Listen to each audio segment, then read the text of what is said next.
роҳҳои пешгирии рехтани мӯи сар. рехтани мӯи сар сабабҳои гуногун дорад: стресс, ғизои нокифоя, бемориҳо, тағйироти ҳормонӣ, истифодаи нодурусти моддаҳои кимиёвӣ ва ғайра.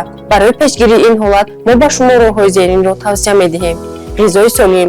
барои пешгирии рехтани мӯи сар дар ғизои ҳаррӯзаи шумо мавҷудияти витаминҳо, сафедаҳо, микроэлементҳо, инчунин ғалладонагиҳо, маҳсулоти ширӣ ва илова бар ин сабзавот ва меваҳо лозиманд. массажи сар. хоҳед ки мӯи саратон нарезад, бо ангуштонатону равғани табиӣ ҳар рӯз массаж кунед, то гардиши хун беҳтар шавад. истифодаи дурусти шампун. ҳангоми мӯи сарро шустан, шампунро на ба мӯй, балки ба пӯсти сар молидан лозим аст. аз фен дур ҷӯед. мӯйҳои худро бо фен хушк накунед, чунки ҳавои гарм ба решаҳои мӯй осеб мерасонад. дар ҳолати зарурӣ ҳангоми хушк кардани мӯй, тугмаи хунукунии ҳаворо дар фен пахш кунед.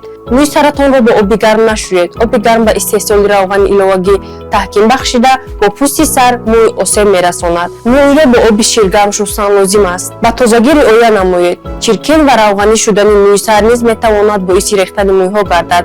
аз ин хотир ба тозагӣ риоя намоед. серҳаракат бошед. бо фаъолияти ҷисмонӣ машғул шудан на танҳо ба саломатӣ фоида дорад, балки рехтани мӯи сарро низ пешгирӣ менамояд, чунки гардиши хун дар тамоми рангҳо беҳтар шуда, мӯи шумо хубтар ғизо мегирад.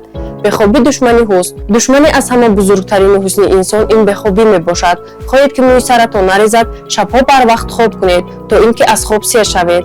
аз стресс дурӣ ҷӯед. ғаму андӯҳи зиёд ва фикру мулоҳизаи бисёр боиси рехтани мӯи сар мегардад. кокулони зебо хоҳед аз стресс то ҳадди имкон дурӣ ҷӯед. ба духтур муроҷиат намоед. ба духтури дерматолог ё трихолог муроҷиат намоед, агар рехтани мӯй шадид ё давомдор бошад.